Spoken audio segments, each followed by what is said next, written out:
Let me ask you something. Have you ever felt like you think too much and nobody around you quite gets what that's like? Have you ever sat in a room full of people and still felt completely alone? Not because you disliked them, but because the conversation never went deep enough to reach you. Have you ever been your own worst critic, holding yourself to a standard you would never apply to anyone else? If any of that felt familiar, this video is not about intelligence as a concept.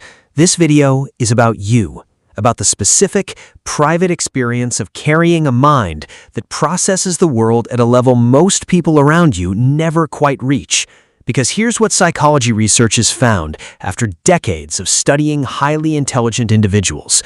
The traits most commonly found in people with extremely high IQs don't look like intelligence from the outside. They look like anxiety. They look like overthinking. They look like social difficulty. They look like self-doubt, but they're not. And if you've spent years not understanding why you are the way you are, the next few minutes might finally give you the language for it. Here are 7 psychological traits consistently found in people with extremely high IQs. Traits that almost everyone around them misreads completely. Trait 1. You sabotage the things you want the most. Not the things you don't care about, the things that matter most to you. The project you've been putting off for months, the opportunity you almost took and then quietly backed away from. The relationship where, just as it started to feel real, something in you pulled back. If this sounds familiar, psychology has a name for what's actually happening inside you. Researchers studying high cognitive ability individuals found a pattern they didn't initially expect. The more intelligent the person, the more precisely they could visualize the full scope of what they wanted, and the full scope of what losing it would feel like. That level of detail creates a specific kind of paralysis that has nothing to do with laziness or fear of hard work. Psychologist Carol Dweck's research on gifted individuals identified this as a fear not of failure exactly, but of the gap between the vision your mind can already see clearly and the reality that might fall short of it. So your brain does something quietly devastating. Before the thing can go wrong on its own, it gives you a reason to walk away first, an exit that feels like a choice, but is actually self-protection. You're not self-destructive, you're a mind that can see the risks so clearly that it sometimes runs before the race even starts. Trait 2. Your silence is being misread by everyone around you. Think about the last time you were in a group conversation and said very little. What did people assume? That you were bored, disinterested, that you had nothing to add? Here's what was actually happening. Research on social cognition and general intelligence consistently shows that higher IQ correlates with a deeper and more layered processing of social environments. You weren't quiet because you had nothing to say.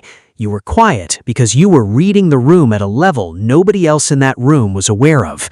You were listening to what wasn't being said. You were tracking where the real tension was sitting. You were noticing the gap between what someone claimed to feel and how their body was actually behaving. A 2020 study published in the journal Personality and Individual Differences found that individuals with higher measured intelligence demonstrated significantly greater accuracy in detecting unspoken emotional dynamics in group settings, but were also significantly more likely to withhold their observations before speaking. By the time you were ready to respond, the room had already decided you had nothing to offer. That's not a social failure. That's a processing difference, and it has been following you your entire life. Trait 3. You feel guilty for being the smartest person in the room. This is the trait nobody talks about. Not arrogance, not pride, guilt. When you understand something faster than the people around you, when you see the answer before anyone else has finished forming the question, there's a discomfort that comes with that, a quiet awareness of the gap, and something in you that doesn't want the other person to feel it. Psychologist Kazimierz Dabrowski spent decades studying gifted individuals and documented what he called emotional overexcitability, a heightened sensitivity to the emotional experiences of others that runs deeper in highly intelligent people than in the general population. You don't just notice when someone feels left behind, you feel it with them. So you ask questions you already know the answer to. You slow yourself down. You make yourself smaller so the room stays comfortable. and then you go home feeling slightly invisible because you spent the entire day choosing to be. If you've done this, and you know exactly what I'm describing, that impulse didn't come from weakness, it came from a level of emotional sensitivity that most people around you don't even know you carry. Trait 4. Your own success makes you suspicious. You achieved something real, something earned, and instead of feeling it, your brain immediately started building the case against it. Maybe you got lucky, maybe the bar was lower than you realized. Maybe the people evaluating you didn't have enough information. Maybe if they looked more closely, they'd see what you actually see when you look at yourself. This is not a personality flaw. This is a documented psychological pattern with a specific name, imposter phenomenon. And research consistently shows it runs significantly higher in individuals with elevated cognitive ability. A landmark study by psychologists Pauline Clance and Suzanne Imes found that the most accomplished individuals in high-performance environments were disproportionately likely to attribute their success to external factors rather than internal capability. And the reason connects directly to intelligence. A high IQ brain is extraordinarily good at generating alternative explanations. It can always find a reason the outcome was circumstantial. It can always construct a more rigorous argument for doubt than for confidence. The same mind that makes you exceptional at solving complex problems makes it almost impossible to accept a simple, clean story about yourself. The most accomplished person in the room is often the one who's most convinced they don't deserve to be there. If that's you, now you know why. Trait 5. You replay conversations that are already over. 3 days ago, 2 weeks ago, sometimes months, a conversation ended. Everyone else moved on, but some part of your brain is still in that room, reviewing what was said, what you should have said, what the other person's response revealed about what they actually meant, and all of it means about where things actually stand. This isn't anxiety in the clinical sense. Neuroscientific research from the University of New Mexico found that higher intelligence is directly associated with richer connectivity between distant regions of the brain, regions that continue communicating long after a situation has technically resolved. The brain that makes powerful connections during problem solving doesn't stop making connections when the problem is over. For the people around you, this looks like you can't let things go. For you, it rarely feels like distress. It feels like thinking, like your brain is still working on something it hasn't finished yet.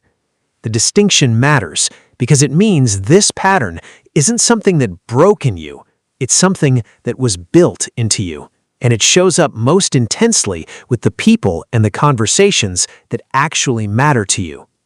Trait 6. You are most drawn to questions that have no answer. Not difficult problems, not complex challenges with solutions you haven't found yet. Questions that genuinely cannot be fully resolved. Why do people hurt the ones they love most? What does it actually mean to live well?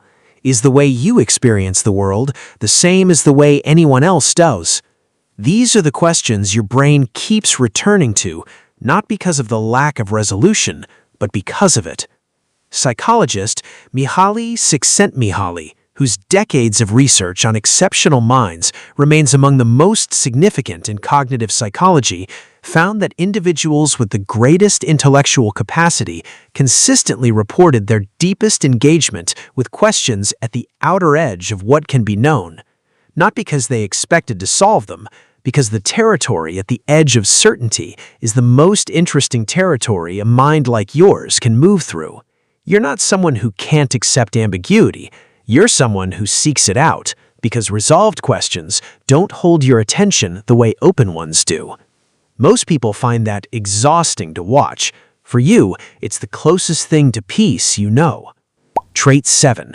You carry a loneliness nobody around you can see.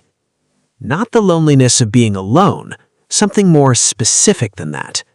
You can be surrounded by people who genuinely care about you in a full relationship, in friendships, in a social life that looks complete from the outside, and still feel a quiet, persistent awareness that something is slightly out of reach.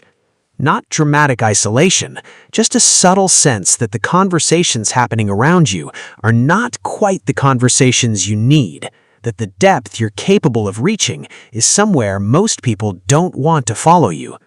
Psychologist Lita Hollingworth spent decades studying highly gifted adults and identified what she called stimulus poverty, the experience of a mind that cannot find sufficient intellectual and emotional depth in its immediate environment, regardless of how much connection surrounds it.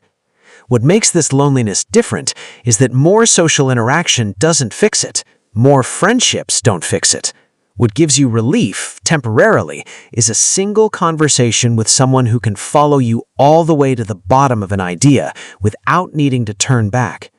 Those conversations are rare. In the space between them is where most highly intelligent people spend most of their lives. If you've never had a word for that feeling before, that's what it is. And it's not a sign that something is wrong with you. It's a sign of how far your mind is capable of going. If this video describes something you've never heard described before, that's not a coincidence. These traits don't get talked about because they don't look like intelligence from the outside. They look like problems. They look like personal struggles. They look like things you're supposed to fix. But they're not. They're the shape of a mind that processes the world at a depth most people around you never reach. You've been carrying this quietly for a long time. Now you have the language for it. If one of these traits described something you've been carrying for a long time, tell me which one in the comments. I want to know how many people have been living with this quietly, thinking they were the only one.